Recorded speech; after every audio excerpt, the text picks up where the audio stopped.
28 என்ன book of numbers 28:24 running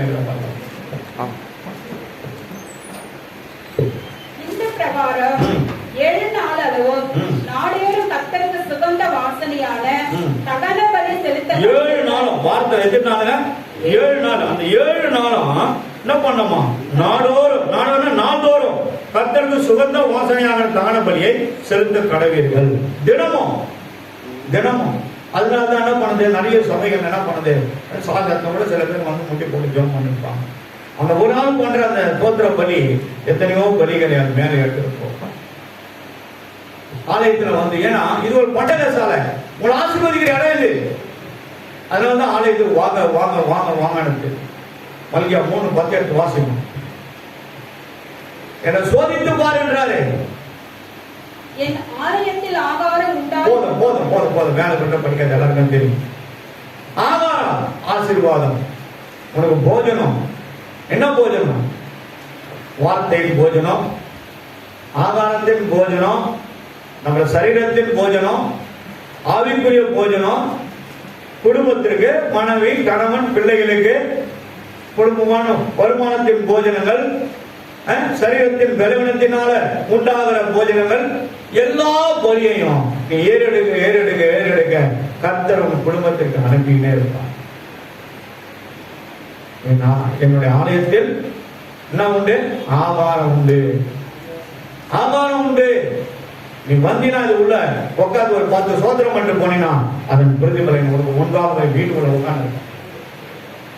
நாங்களும் அதை அனுபவிச்சிருக்கிறோம். உள்ள வந்திருக்கிற பிள்ளைகள் அதை அனுபவிக்கிறாங்க. அவங்களுக்கு தெரியுது, சொன்னவனே வராங்க. நீங்க நல்லா இருக்கணும்ன்றதுக்காக தான் அவங்களை கூப்பிடுறோம். நீங்க நல்லா இருக்கணும், எல்லாரும் மாதிரி எங்களை மாதிரி நல்லா இருக்கணும். யாரையும் நாங்க புறமே தள்ளது கிடையாது. ஏன்னா ஆண்டவர் யாரையும் தள்ளல, 2 கையை அப்படி வைக்கிறார். வருத்தப்பட்டு பார சுகங்களே நீங்க எல்லாரும் இடத்துல வாருங்கள் தான் சொல்றாரு. சபாபதி யாரையும் தேர்ந்தெடுத்து கிடையாது, யாரும் தேர்ந்தெடுத்து கிடையாது. இயேசு அழைக்கிறார். இப்படிதானே இருக்குது அந்த பாட்டு. என்ன பாட்டு அது? இயேசு அழைக்கின்றார், இயேசு அழைக்கின்றார், அவர் உன்னை கர்த்தருக்கு இயேசு அழைக்கின்றார். 7 நாள் அளவும் நீங்க பலி செலுத்தி பாருங்க, சோத்திர பலி செலுத்தி பாருங்க. ஒருவேளை இங்க வர முடியல, வீட்டுல கூட நீங்க உட்காந்துங்க. பைபிள் இருக்கிற வீட்டுல யாரா கண்டுபிடிச்சாங்களா? இவ்வளவு பெரிய கான்ட்ராக்ட் பேராது எதுக்கு? உன் பைபிள் தான் எத்தனை கவர்ல போட்டு சுத்தி வச்சிரு. இது எல்லாம் இருதயத்தில் நினைவ வாய் பேசுற நீ பாடு சோத்திர பலி டெய்லி ஒரு 50-100 வீட்லயே உட்காந்து அடிச்சு தள்ளு. வீட்டுல இருக்கிற அம்மா அப்பா அக்கா தங்கச்சி எல்லாம் ஆய்வுன்னு வரலாம், ஆட்டோமேட்டிக்கா சைலண்ட் ஆயிடுவாங்க. நீ பாட்டுக்கு வேலையை பார்த்துக்கிட்டே இரு. ஏன்னா சேனைகளின் கர்த்தர் உன்னுடனே இருக்கிறார். அல்லேலூயா, அல்லேலூயா. சேனைகளின் கர்த்தர் யாருங்க? அவர் யுத்த சேனை வீரர். உனக்காக யுத்தம் பண்ணுகிறவர், உனக்காக வழக்காடுகிறவர், உனக்காக பரிந்து பேசுகிறவர். ஒரு நாள் உன்னை அவர் மறக்க மாட்டார். 7 நாளும் நம்ம என்ன பண்ணணும்? 7 நாள் அதிகாலையில் நான் பலி செலுத்தினீங்க தோட்டம் பண்ணிதான் ஆகணும். ஏன்? எனக்கு தலைமையில விழுந்த கடமை. ஆண்டவர் கொடுத்த 4 பேரா இருந்தாலும் அது பரலோகத்தை கொண்டு போய் சேர்க்கணும். ஆண்டவர் நான் கேட்கிறேன், எனக்கு 600 பேரை 2 ஆராதனைக்கு 300 பேரை கொடுங்க. ஒரு ஆராதனை முழு பணத்தை நாங்க லோட் பண்ணி வருஷத்துக்கு 2 சர்ச்சோ 3 சர்ச்சோ எவ்வளவு கொடுக்குறீங்களோ அதை நான் அனுப்பணும். ஆனா என்னை பொறுத்த வரைக்கும் நான் சொல்வதெல்லாம் உண்மை. ஆத்மன் ஆதாயனா என்னன்னு வட மாநிலத்தை நான் போய் பார்த்துருக்கிறேன். குஜராத்துக்கு நாங்கள் ஒரு முறை 10,000 கைவிடுதல் எடுத்துட்டு போனோம். போய் தெருவா அலைஞ்சோம். வெயில், சரியான வெயில போய் தெருவா கிராமமா குறைந்தது 38-40 கிராமங்களை ஜீப்ல வச்சு அடிச்சாங்க. நைட் டைம்ல சுத்தணும். 2 மணிக்கு தான் வந்து படுக்கணும். 10 மணிக்கு 9 மணிக்கு மேல தயாசாகர் படத்தை, கருணாமூர்த்தி படத்தை காட்டுவோம். எல்லாரும் அதை பார்த்து அழுவாங்க, ஒவ்வொன்றும் அழுவாங்க. அவருடைய அடித்து முறுக்கப்பட்ட இந்த காரியங்கள்லாம் பார்த்தோம். ஆனா நம்ம போயிட்டு வந்துட்ட பிறகு எல்லாம் ஜோம் பண்ணிட்டு வந்துட்ட பிறகு 20 நாள் கழிச்சு அதே குஜராத் பகுதியில் பூகம்பங்கள் வந்து ஆயிரக்கணக்கான வீடுகள் பூமி விழுங்கி போட்டது, ஆயிரமான ஜனங்களை விழுங்கி போட்டது. எல்லாம் அங்கெல்லாம் குஜராத்தில் வந்து உயர்றத வயிறு திட்டுற பட்டை திட்டுற மக்கள் வெறும் மிராஸ்தாகனா இருந்திருக்காங்க. அந்த நாள் விட எல்லா விடம் போயிடுச்சு, ஒரு நிறைய கடையெல்லாம் போயிடுச்சு, பூமியோட போயிடுச்சு. அப்ப எந்த அளவு பூமி ஆட்டப்படுத்து ஆயிருக்கப்பாங்க. ஒரே ஒரு பண்ணுக்கு 2 மணி நேரம் அழுதுட்டு இருந்தாங்க. அந்த சரி பேப்பர்ல போட்டுனாங்க. பாருங்க, நமக்கு வராது அந்த நிலைமை. வரும் தான் நினைச்சு நம்ம உஷாரா இருக்கணும். எங்க வேணா வரும். சைனா தேசத்திலையும் இன்னொரு தேசத்துல என்ன இருக்குது, ஷேக்கிங் கர்த்தர் கொடுத்திருக்கிறான். ஏன்னா உலகத்திலே அமெரிக்காவுக்கு மேலானா இருக்கணும்னு நினைக்கிறான். நாங்க சாதாரணவர்கள், நாங்க கீழே தான் இருக்கோம். ஆனா கர்த்தர் எங்க நிக்க வச்சுறாங்க, நம்மள மேல நிக்க வச்சாரு. தன்னை தானே தாழ்த்துகிறவன் உயர்த்தப்படுவான். 7 நாளும் நம்ம அவருக்கு என்ன பண்ணோம், பலி செலுத்திக் கொண்டே இருக்க வேண்டும். அவர் அதை உகந்த பலியாய் ஏற்று ஜீவ பலியாய் தன்னை ஒப்பு கொடுக்கிறவர். பலியான செம்மறி பாவங்கள் எல்லாம் சுமந்து தீர்த்தவரே, பரிசுத்த ரத்தம் எனக்காக அருளோ, பாக்கியம் பாக்கியமே. அல்லேலூயா. பரிசுத்த ரத்தம் எனக்காக அருளோ, பாக்கியம் பாக்கியமே. படைத்தவரே பரிசுத்தரே ஆராதனை ஆராதனை.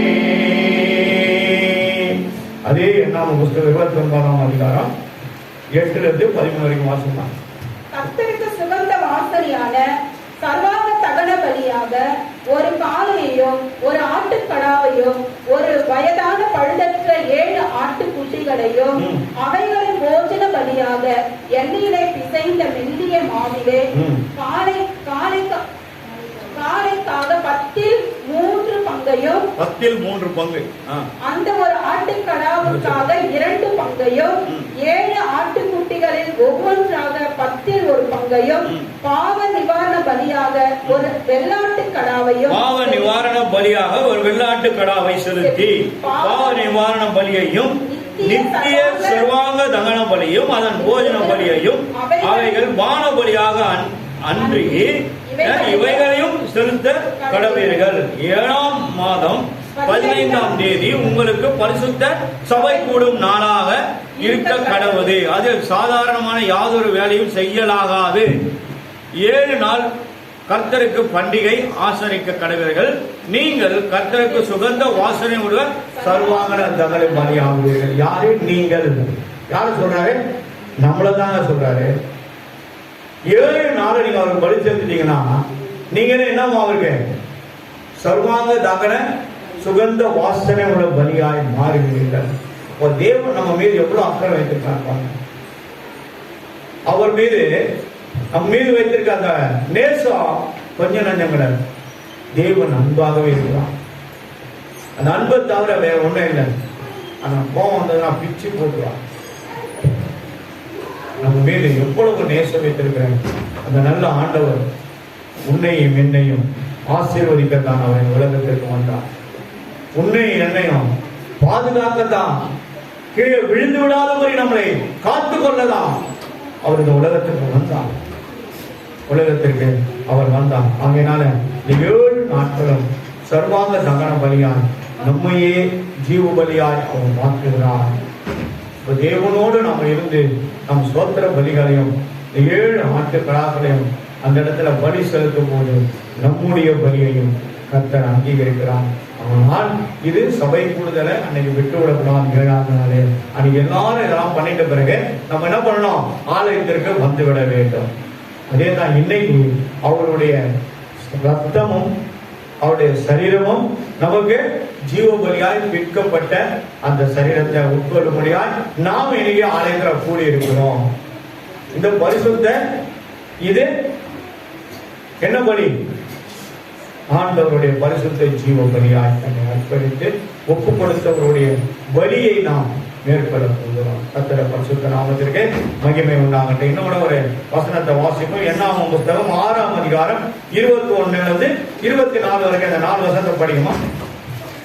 பொருத்தனை பண்ணின இஸ்ரவேலுக்கு அவர் தம் கைக்கு உதவியா இருக்கையே அல்லாமல் தன் நசரேய இதற்கு நிமித்தம் கர்த்தருக்கு செலுத்தும் காணிக்கைக்கும் அடுத்த பிரமாணம் இதுவே. அவன் செய்த பொருத்தனையின்படியே தன் பொருத்தனையின் பிரமாணத்துக்கு ஏற்ப செய்து தீர வேண்டும் என்று சொல் என்றார். பின்பு கர்த்தர் மோசேயை நோக்கி, நீ ஆரோனோடும் அவன் குமாரரோடும் சொல்ல வேண்டியது என்னவென்றால், நீங்கள் இஸ்ரவேல் புத்திரரை ஆசீர்வதிக்கும் போது அவர்களை பார்த்து சொல்ல வேண்டியதாவது, கர்த்தர் உன்னை ஆசீர்வதித்து உன்னை காக்க கடவார். கர்த்தர் தம்முடைய முகத்தை உன்னில் பிரகாசிக்க பண்ணி கர்த்தர் தம்முடைய முகத்தை உன்னில் பிரசன்னமாக்கி உனக்கு சமாதானம் கட்டளையிட கடவார். சமாதானத்தை கட்டளையிட கடவுளே என்பதே அவர்கள் என் நாமத்தை இஸ்ரவேல் புத்திரர் மேல் கூற கடவர்கள். அப்பொழுது நான் அவர்களை ஆசீர்வதிப்பேன் என்று போய் உன் ஜனங்களுக்கு சொல்ல என்றார். வீட்டுல மேல கை வச்சு போய் ஜோதிங்க, எழுதி வச்சுங்க. அவர் முகத்தை உங்கள் மேல் முகத்தை வைத்து பிரகாசிக்க கடவர்கள். அதனால தான் நம்ம முகம் எப்படி இருக்குது? ஐயோ, எப்படி இருக்கிற முகம்? வேற என்ன அப்படி இருக்குதா? இப்படி என்ன இருக்குதா? எப்படி இருக்குது? இது இருக்குதா? ஆனா நம் மீது அவர் நம்ம அழகான முகத்தை, ஏன்னா யாரு? அவருடைய சாயலாய் நம்மளை படைச்சிருக்கிறார். அவருடைய சாயலா நம்மளை படைத்திருக்கிறார். வேதத்தில் சொல்லப்பட்டது இல்லையா? அப்போ அவருடைய சாயலா இருக்கிற நம் மீது நம்முடைய முகத்தை வைத்து அவர் பிரகாசிக்க கடவர். அதுக்கு நம்ம தகுதியா இருக்கிறோமா? ஆமான்னு சொல்லுங்க. அவரை நம்மளை அங்கீகரித்திருக்கிறார். மனுஷன் அங்கீகரிக்கணும் அவசியம் இல்லை. தேவன் நம்மளை அங்கீகரித்திருக்கிறார். அதற்கு நம்ம புத்திரராய் காணப்படும். கர்த்தருடைய பரிசுத்த நாமத்துக்கு மகிமை உண்டாகட்டும். அதே என்ன 29ஆம் அதிகாரம் 36வது வசனம் வாசிக்கலாம். 29:30. அப்பொழுது நீங்கள் கர்த்தருக்கு சுகந்த வாசனையுள்ள தகனமான சர்வான தகன பலியாகிய 36 படிக்கும். அப்பொழுது நீங்கள் கர்த்தருக்கு சுகந்த வாசனையுள்ள தகனமான சர்வான தகன பலியாகிய ஒரு காளையையும் ஒரு ஆட்டுக்கடாவையும் ஒரு 36 மட்டும் படிமா. 29:30. 36. அப்போது நீங்கள் கர்த்தருக்கு சுகந்த வாசனை உள்ள தகனமான சர்வாங்க தகன பலியாக ஒரு காளையையும் ஒரு ஆட்டுக்குட்டியையும் கடாவையும் 7 ஆட்டுக்குட்டிகளையும். அப்போ பலி செலுத்துறதுக்கு இப்படியெல்லாம் நீங்க எடுத்துட்டு வரணும்ன்றாரு. இதெல்லாம் நம்ம எடுத்துட்டு போனோம். அப்ப அந்த பலி அந்த உகந்த வாசனையாய் அவர் முகர்ந்து அதை என்ன பண்ணாரு? அங்கீகரிக்கிறாரு. இன்னைக்கு எத்தனை பேர் நம்ம கொடுக்குற காணிக்கை அங்கீகரிக்கப்படுது? அது எப்படி என்னென்ன ரூட்ல இருந்து வருது? நல்ல ரூட்ல இருந்து வந்தா கண்டிப்பா அது அங்கீகரிக்கப்படும். உங்களோட உழைப்புல இருந்து வந்தா கண்டிப்பா அது அங்கீகரிக்கப்படும். ஆண்டவரே, இந்த பிள்ளைகள் உழைத்த உழைப்புல இருந்து உங்களுக்காக கொண்டு வந்துக்கிறாங்கன்னு தான் நான் சொல்லி ஜெபம் பண்ணுவேன். ஏன்னா அதுதான் உண்மை. அதுதான் இவங்க சொல்றாங்க. ஒரு மாதமா ஓடின ஓட்டத்துல தீங்கு இல்லாம பிள்ளைகளை காத்திக்கப்பா. அந்த பிள்ளைகள் கொடுக்கிற இந்த காணிக்கையை நீ அங்கீகரித்து ஆசீர்வதித்து அந்த பலனை திருப்பி தாங்க, ஒன்றும் குறையில்லாம நடத்துங்க. அதுதான் ஆசாரோட வேலை. ஆனா அது எப்படி வருதுன்னு எனக்கு தெரியாது. உங்களுக்கு தான் தெரியும். அது உகந்த வாசனையாய் அவன் முகர்ந்து ஜீவபலியாய் அதை அங்கீகரிக்கணும். நிறைய பேர் அது நம்ம செய்யறோமா? அவர் பாக்குறாரா? சரி, மார்க்கு காணிக்கை பெட்டி என்ன இருக்கு? என்ன அது 12:41. Book of Mark 12:41. இயேசு காணிக்கை பெட்டிக்கு எதிராக உட்கார்ந்து ஜனங்கள் காணிக்கை பெட்டியை பணம் போடுகிறதை பார்த்து கொண்டிருந்தார். இயேசு காணிக்கை பெட்டிக்கு எதிராக உட்கார்ந்து ஜனங்கள் காணிக்கை பெட்டியில் பணம் போடுகிறதை பார்த்து கொண்டிருந்தார். இப்போ இதுவும் ஒரு பலி, ஆண்டவர் செலுத்துற பலி. ஏன்னா அந்த மாசம் நம்ம ஓடுற ஓட்டத்துல கர்த்தர் நமக்கு கொடுக்குறாங்க. அதுல இருந்து நம்ம என்ன பண்றோம், அது என்ன பங்கு, அந்த பங்கை நம்ம அவருக்கு கொடுக்குறோம். 10ல் ஒரு பங்குன்னு சொல்லி வேதம் சொல்லப்படுகிறது. அது உங்களுக்கு ஒரு நாளைக்கு எழுதி நான் உங்களுக்கு காட்டுறேன். என்ன காணிக்கை என்ற தலைப்புல ஒரு நாளைக்கு பேசுவோம் உங்ககிட்ட. அதுக்கு ஒரு 2 பேரை நியமனம் பண்ண போறேன். தமிழ் சொல்லியிருக்காங்களாமா? தமிழ் சொல்லியிருக்காங்களா? ஒரு 2 பேரை என்ன பண்ண போறேன், அங்கீகரிக்க போறேன். கொடுக்குறோமா கொடுக்காத எல்லாரையும் கவனிக்குமா நீங்க? எல்லாரும் மேய்ச்சி தந்துடுவான். கர்த்தர் பசுத்த நாம் மகிமை உண்டாகட்டும். காரணம் என்னன்னா, நம்ம போறத கர்த்தர் அங்கீகரிக்கணும். அவர் காணிக்கை பெட்டி பக்கத்துல உட்கார்ந்து பாக்குறாரு. ஆனா ஒரு விதவை அம்மா போட்ட 2 காசை குறிச்சு ஆண்டவர் சாட்சியறார். ஆண்டவர் சாட்சியறார். எல்லாரும் அவங்களுக்கு உண்டானதை போட்டாங்க. அந்த அம்மா தனக்கு உண்டானது அப்படியே போட்டா. அதுவும் போட்டாங்க. யாருமே ஆண்டவர் உகந்த பலியா ஏத்துக்காரு? அந்த அம்மாவை தான் சொல்றாரு, வேற யாரையும் சொல்லல. அந்த விதவையான அந்த அம்மா உனக்கு உண்டானது எல்லாத்தையும் இருக்கு, அந்த 2 காசு போட்டாங்க, வேற இல்ல. தேவன் மேல அவ்வளவு பிரியமானவனே, உன் ஆத்துமா வாழ்வது போல் ஒன்றிலும் ஆண்டு சுகமாயிரு மகனே. பிரியமானவனே, உன் ஆத்துமா வாழ்வது போல் சுகமாயிரு மகனே.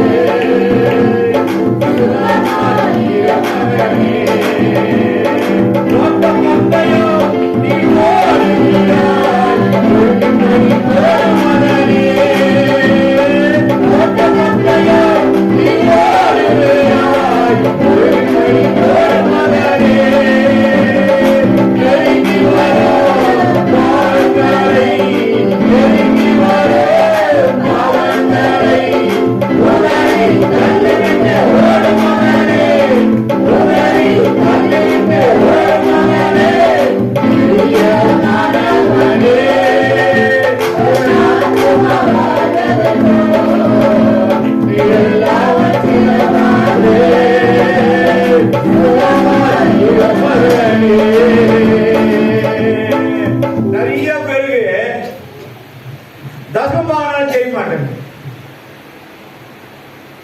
இதை குறித்து இன்னொரு நாளைக்கு நான் பார்க்கிறேன். ஆனா இப்ப நம்ம பலிகளை மட்டும், இதுவும் ஒரு பலிதான், இதுவும் ஒரு பலிதான். அதனால்தான் அந்த விதவை அம்மா குறித்து ஆண்டவர் எழுதியிருக்கார் வேதத்துல. இது ஒரு பலி, காணிக்க பலி, போஜன பலி, சர்வாங்க நாட பலி, பல பலிகள் இருக்குது. ஆனாலும் எங்க உகந்த வாசனையாய் அவர் அங்கீகரிக்கிறார். அந்த அம்மா போட்ட 2 காசை கர்த்தர் அங்கீகரிக்கிறார். அதனால்தான் கர்த்தரே அதை குறித்து சாட்சி சொல்றார். கர்த்தரை பரிசுத்தரா வந்து மகிமைக்காகட்டும். இப்போ 2 காரியங்கள் நம்ம பார்க்க போறோம். அதுக்கப்புறம் ஒரு 3 வருஷத்தை பார்த்து நம்ம முடிச்சிடலாம். 1 ராஜாக்களின் புஸ்தகம் 18ஆம் அதிகாரம் 38வது வசனம்.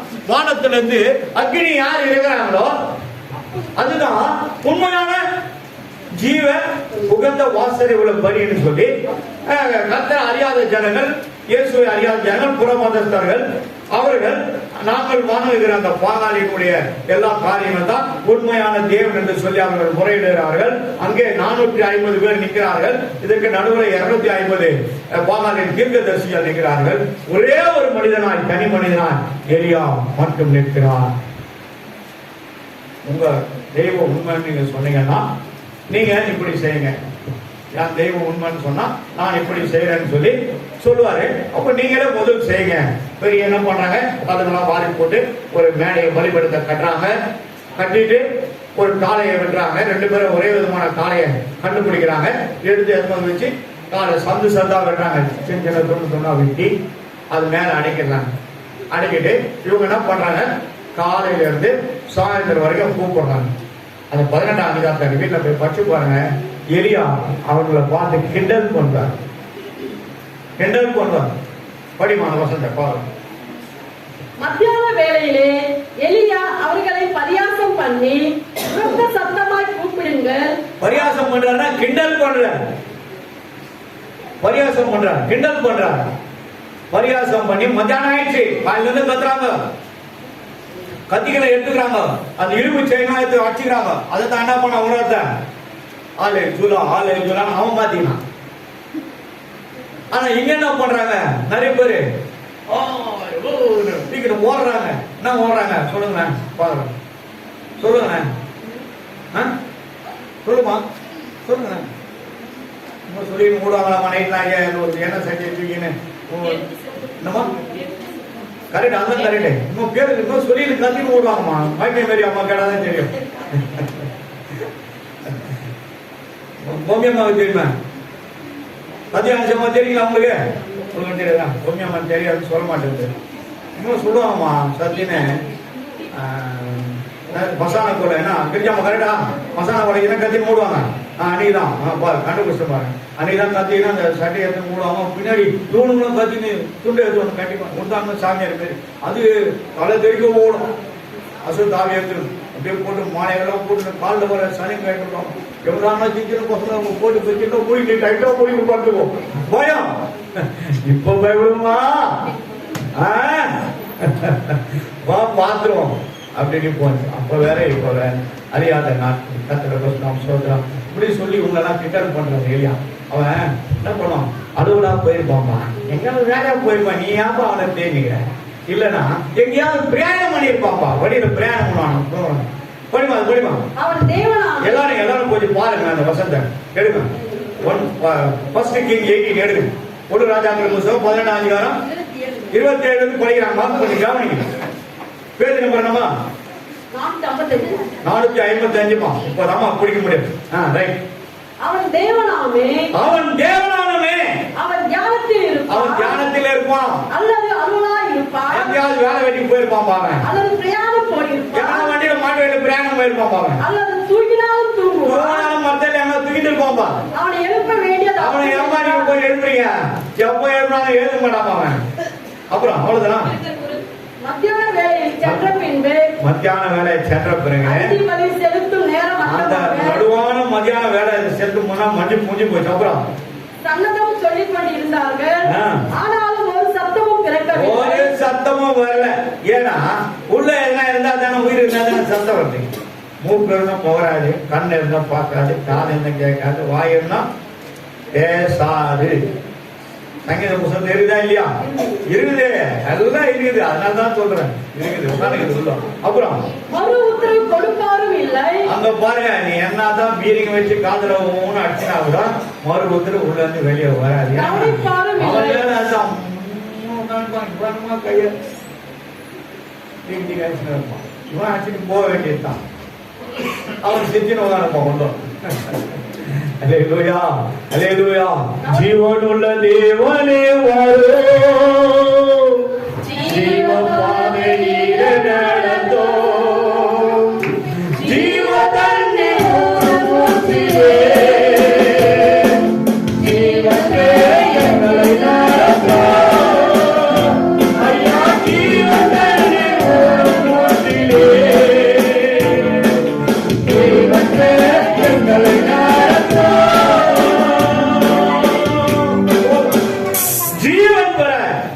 நமக்கு ஜீவனை கொடுத்திருக்கிறார். இது அவருடையது. இதை தொடர்ந்து யாருக்கு அதிகாரம் கிடையாது. ஏன்னா அவரால் அங்கீகரிக்கப்பட்டிருக்கிறோம். பிதா குமார பரிசுத்தாவினால அவருடைய நீரில மூழ்கி புதிய மனிதராய் பாவத்துக்கு மரித்து நீதிக்கு பிழைக்கும்படியால் நம்முடைய பாவங்கள் கழுவப்பட்டு பரலோகத்தில் இருக்கிற ஜீவ புத்தகத்துல நம்முடைய பெயர்கள் எழுதப்பட்டிருக்கிறது. அந்த பெயர்கள் எழுதப்பட்டவங்க மட்டும்தான் பரலோக ராஜ்யத்தோட போவாங்கன்னு சொல்லி வெளிப்படுத்தல் எழுதியிருக்கிறது. நாய்களும் சுனத்துக்காரர்களும் பொய்யர்களும் புறம்பே இருப்பார்கள் என்று வேதம் சொல்கிறது. 22ஆம் அதிகாரத்தை வீட்டை போய் படிச்சு பாருங்க. 75 முறை வெளிப்படுத்தல் மட்டும் படிச்சுக்கிறாங்க. ஆனாலும் 10 100 முறை படிக்கிறாங்க. படிக்கணும் ஆண்டவரே, படிச்சுதான் இருப்பேன். உயிர் வரையும் படிச்சுட்டு இருப்பேன். ஏன்னா பூஸ்ட் சீக்கிரம் ஆகும் என்ன மாதிரி அவன் சொல்றான். ஆனா நான் என்ன சொல்றேன், Bible secret of my life. நம்முடைய ஜீவனை அதுதான். அதெல்லாம் யாரு படிக்கிறீங்களோ உங்களை என்ன பண்ண முடியாது, யாரும் என்ன பண்ண முடியாது, டச் பண்ணி பார்க்க முடியாது. அம்மாவா இருக்கட்டும், அப்பாவா இருக்கட்டும், ஆயாவா இருக்கட்டும், தாத்தாவா இருக்கட்டும், வீட்டுக்காரா இருக்கட்டும், யாரா இருந்தாலும் சரி, நீங்க தனியா தான் இருப்பீங்க. அல்லேலூயா, அல்லேலூயா. பயப்படாதீங்க, எதுக்கும் பயப்படாதீங்க. கர்த்தர் உங்களோடு இருக்கிறார். படிமா இப்போ ரெண்டாவது படிங்க. எரியா பேசுறத படிமா. அப்பொழுது கர்த்தரிடத்தில் இருந்து அக்கினி இறங்கி அந்த சர்வாங்க தகன பலியையும். அப்போ எலியா என்ன சொல்றாரு, எல்லாம் வாங்க வாங்க, உங்க டைம் நான் முடிஞ்சு போச்சு வாங்கன்ற. நீங்க எல்லாம் அப்படி நில்லுங்க, பாதாள தெய்வமா வணங்குங்க. எல்லாரும் நிக்கிறாங்க. ஆனா இந்த பக்கம் பாதாள தீர்க்கதரிசிகள் எத்தனை பேரு? 250 பேர் நிக்கிறாங்க. அதனால ஒரு 450 பேர் நிக்கிறாங்க. இவங்க மத்தியில எலியா என்ன பண்ண, நேரம் முடிஞ்சு போச்சுட்டு அவர் என்ன பண்ணாரு, இந்த வயிற்று மேல உழவு பெரிய கல் எடுத்து போய் ஒண்ணா அடுக்கிறார். அடிக்கிறார். அடிக்கிட்டு கீழே என்ன பண்ணாரு, அந்த பலிபீடத்தை சுத்தி பல்ல எடுக்க சொல்றாரு. 2 அடி ஆழ பல்ல எடுக்கணும். பல்ல எடுத்துனாங்க. அதே மாதிரி ஒரு காலையை எடுத்து சந்து சந்தா வெட்டி குடியா வெட்டிட்டு எத்தனை மணி நேரம் மேல அடிக்கிட்டார். அடிக்கிட்டு இதுல யாரு முக்கியமான ஆளு வாங்க, அந்த குளத்துல இருந்து தண்ணி எடுத்து இது மேலே ஊத்துனாரு. எது மேல? ஒரு காலையை வெட்டி சந்தா வெட்டி மேல அடுக்கினாரு, அது மேலே ஊத்துனாரு. 10 குடம் 20 குடம் 30 குடம் ஊத்துறாங்க. மேலாம் எல்லாம் ஈரமாயி போச்சு. அந்த பலிபீடமே ஈரமாயிடுச்சு. கீழே ஃபுல்லா 2 அடிக்கு இவ்வளவு ஆழம் இருக்கும், இவ்வளவு ஆழம் இருக்கும். அந்த அளவுக்கு ஃபுல்லா தண்ணியை நிரப்புங்கன்றாரு. நிரப்பியாச்சு. அப்புறம் எலியா ஒரு சின்ன ஜபத்தை பண்றாரு. நீங்க அப்படி பின்னாடி நில்லுங்க. நானே இப்படி பண்றேன், அவர் இப்படி பண்ணிருப்பாரு பாருங்க. ஏன்? ஆண்டவருடைய ஸ்பிரிட் என்ன சொல்றாரு, நம்ம படிப்போம். அந்திமேளம் செலுத்தும் நேரத்தில் அடுத்தது எலியா. ஆமா, அந்திமேளம் செலுத்தும் நேரத்திலே தீர்க்கதரிசியாக எலியா வந்து ஆபிரகாமுக்கும் ஈசாக்குக்கும் யாக்கோபுக்கும் தேவனா இருக்கிற தேவனே, கர்த்தாவே, இஸ்ரவேலின் நீ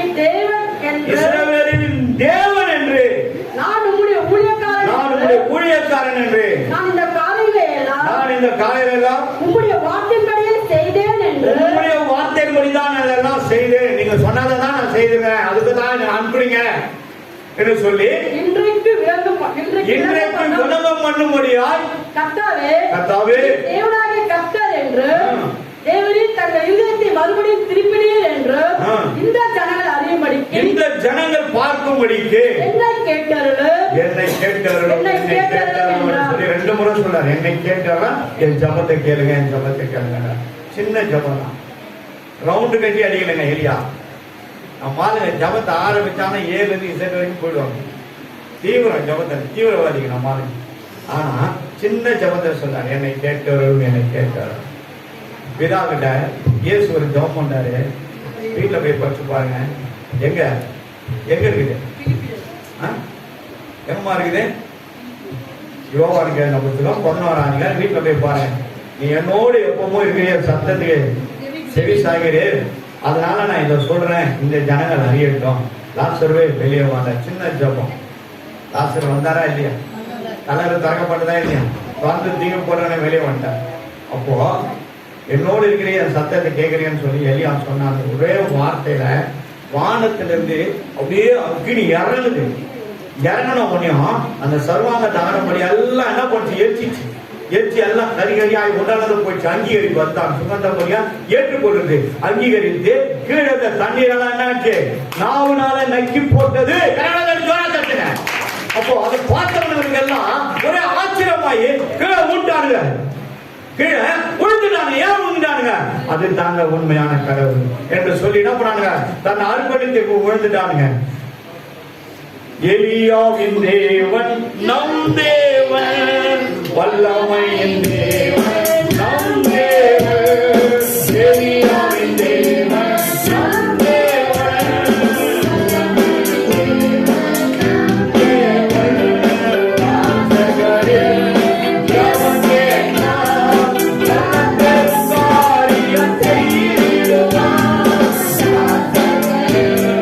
Yeah.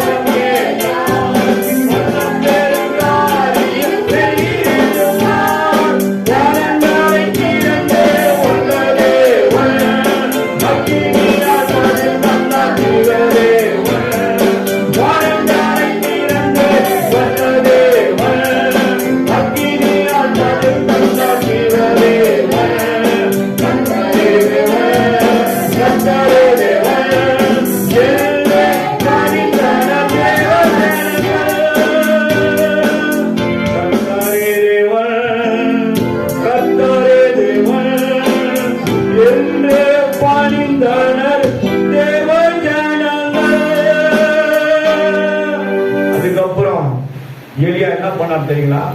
அந்த 250 பாகால்களையும் தனியா ஓடிட்டு போயிட்டார்.